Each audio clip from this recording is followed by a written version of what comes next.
എല്ലാ ഗവൺമെന്റ് ജീവനക്കാർക്കും അവരുടേതായ ഇടത് വലത് സംഘടനകളുണ്ട്. ഉള്ളിലെ രാഷ്ട്രീയം എവിടെയൊക്കെയോ അങ്ങനെ കീപ്പ് ചെയ്യുന്നുണ്ട്. താങ്കൾ പറഞ്ഞതിനകത്ത് മറുപടി തന്നെയുണ്ട്. ഉള്ളിൽ വെക്കുവാണ്. ഉള്ളിൽ വെച്ചോട്ടെ. അവന്റെ പ്രവൃത്തിയിൽ, അവന്റെ പ്രവൃത്തി പഥത്തിൽ നിയമപരമായാൽ മതി. അവൻ നിയമത്തിന്റെ സൃഷ്ടിയാണ് ഞാനെന്നുള്ള തിരിച്ചറിവ് ഒരു പോലീസുകാരനുണ്ടാവണം.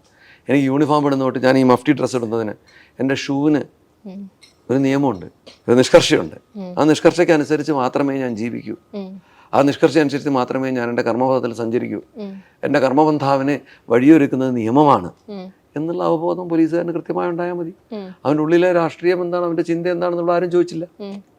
അത് പ്രകടനമായിട്ട് പുറത്തു വരാതിരുന്നാൽ മതി. അവനവൻ്റെ സമയം വരുമ്പോൾ, അവൻ റിട്ടയർ ചെയ്ത് കഴിഞ്ഞാൽ അവനവൻ്റെ അവസരം വരുമ്പോൾ അവൻ കാണിച്ചോട്ടെ. രാഷ്ട്രീയം എന്ന് പറയുന്നത് ആരുടെയും മനസ്സിൽ നിന്ന് എടുത്തു കളയാവുന്ന ഒരു സംഗതിയല്ല. അതാണ് ഞാൻ നേരത്തെ പറഞ്ഞത്. രാഷ്ട്രീയവാദം എന്താ പറയുക, ഒരു പ്രത്യേക തരത്തിലുള്ള അസമത്വത്തിനും അശാസ്ത്രീയമായിട്ടുള്ളൊരു സമൂഹ വളർച്ചയ്ക്കും കാരണമാകും. രാഷ്ട്രീയം വേണം. രാഷ്ട്രീയം എവിടെ പ്രകടിപ്പിക്കണം, എവിടെ പ്രകടിപ്പിക്കാൻ പാടില്ല എന്നുള്ളത് തിരിച്ചറിവുള്ളവരായിരിക്കണം ഉദ്യോഗസ്ഥർ. അതിന് നമുക്ക് പരിശീലനം കിട്ടുന്നുണ്ട്. ആ പരിശീലനത്തിന് മുറുകെ പിടിച്ചുകൊണ്ട് നമുക്ക് തന്നിട്ടുള്ള നിയമസംഹിതകളെ എന്താ പറയുക മുറുകെ പിടിച്ചുകൊണ്ട് മുമ്പോട്ട് പോകാൻ ഒരു പോലീസ് ഉദ്യോഗസ്ഥനും ബുദ്ധിമുട്ടുണ്ടെന്ന് എനിക്ക് തോന്നുന്നില്ല.